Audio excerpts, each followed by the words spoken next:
ریښتینی ملګری.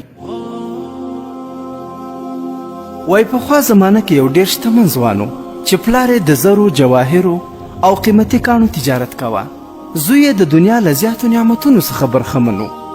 له ښه ژوند سره یې خورا ډېر ملګري درلودل او پر خپل ملګرو یې خرچې هم ډېرې کولې او د هغوی به یې خورا زیات احترام کوه. په رښتیا یې ښه ملګرتیا ورسره پالله. آخر د خدای خوښه داسې وه چې د ځوان پلار مړ شو. د پلار تر مرګ وروسته پر ځوان یوه داسې زمانه راغله چې جایدادونه، جواهرات، پیسې هر څه ختم شول، ان تر دې چې هغه خواږه ملګري یې هم ترې لرې شول. آخر دا نازولی ځوان دومره خوار او غریب شو چې هیڅ یې هم نه لرل. دې ته مجبوره و چې خواري او مزدوري وکړي. ځوان د کار او مزدوري په لټه کې شو. په تنګسیا کې سړي ته خپلوان او ملګري وریادېږي. ځوان د خپل ملګرو په اړه پوښتنه پیل کړه چې خپل یو پخوانی ملګری پیدا کړي او خپل د ستړي ژوند حال ورسره شریک کړي.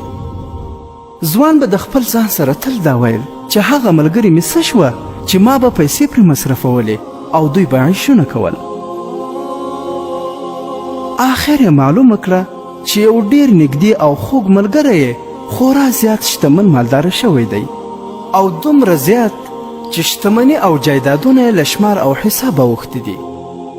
ځوان د هغه ملګري په لور په دې نیت روان شو چې ملګری مې دی، یو څه مرسته به راسره وکړي او یا به کوم کاروبار راته برابر کړي. دا نازولی خوار شوی ځوان د خپل مالداره ملګري دروازې ته ورسید. خادمان یې راووتل. ده ورته وویل د کور څښتن ته ووایه چې ستا پخوانی خوږ او نږدې ملګری راغلی دی او غواړي له تا سره وویني. د هغه خادمانو خبر ورکړ چې ستا فلانی نامی ملګری په دروازه کې ولاړ دی او له تا سره لیدل غواړي. هغه له کوره له یوې کړکۍ څخه د باندې راوکتل او ویې پیژنده.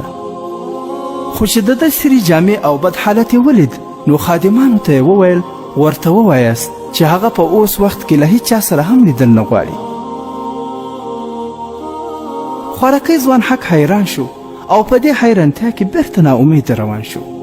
تیر وختونه او له ده سره د ملګرتیا کیسې یې هم ذهن ته راوبللې او د خپل مالداره شوي ملګري ناوله چلند ډېر خفه کړو او ډېر سخت یې زړه ودردېد او خپل په لاره روان شو. دا سوچونه یې کول چې وګوره نن چې زه غریب یم ملګری مې زما مخ لیدل هم نه غواړي. له ځان سره یې وویل چې آخر ولې انساني اخلاق او مینه دومره ختمه شول؟ انسان ولې دومره احسان هیرونکی او ناشکره شي؟ دا راز ډېرې خبرې یې په ذهن کې اړولې او له درده ډک زړه خپل کور او کلي ته رانږدې شو. ځوان کور ته لا نه و رسېدلی چې 3 کسان په مخه ورغلل.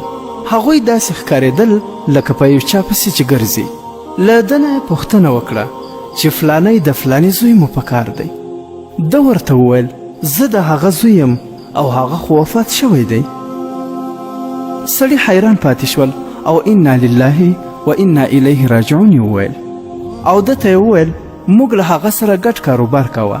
له موږ سره یو څو ارزښتناک جواهر پاتې دي، اوس به هغه تا ته در وسپارو. دا 3 کسانو یوه کڅوړه هغه ځوان ته ورکړه او هغوی رخصت واخیست او لاړه. ځوان هم دا کاڼي پیژندل چې رښتیا هم ډېر ارزښتناک او قیمتي کاڼي وو، دومره قیمتي چې په لنډه سیمه کې یې چا به یې نشو پوره کولی. ځوان نیت وکړ چې ښار ته یې یوسي. په همدې نیت کې و چې یوه بوډۍ ښځه یې کور ته راغله او ورته یې وویل یو ډول قیمتي کاڼي مې په کار دي، که چېرته مې پیدا کړه هر څومره پیسې چې وي پرې کومې. ځوان خپل کاڼي ورښکاره کړل. بوډۍ ورته وویل چې همدا دی. بوډۍ ورته وویل اوس د 2 کاڼو پیسې درکولی شم، نورې نه لرم. 2 یې واخیستل او ځوان خورا زیاتې پیسې وګټلې. بوډۍ روانه شوه او د خوار غریب ځوان کور له ډېرو پیسو او ارزښتناکو جواهرو ډک شو.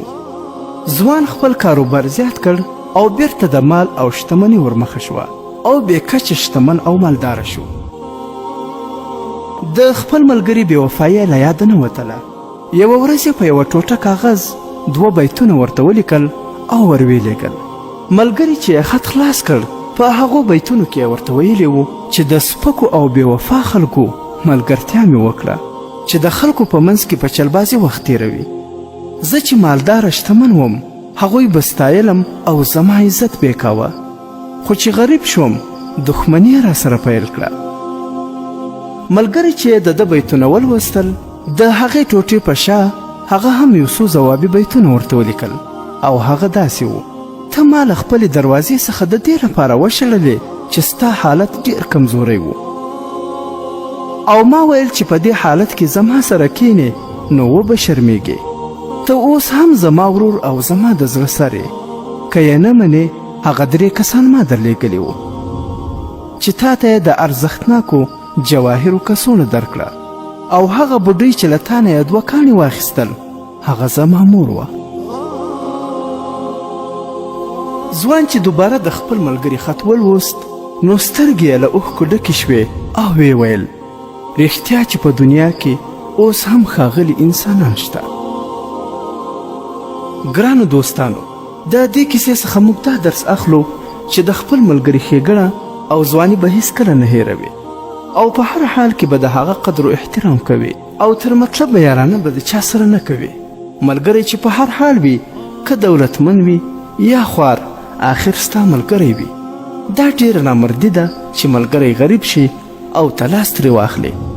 د خوند خبره خو دا ده چې ملګری دې ستا لاس ته محتاجه شي او ته په سختۍ کې په کار ورشي.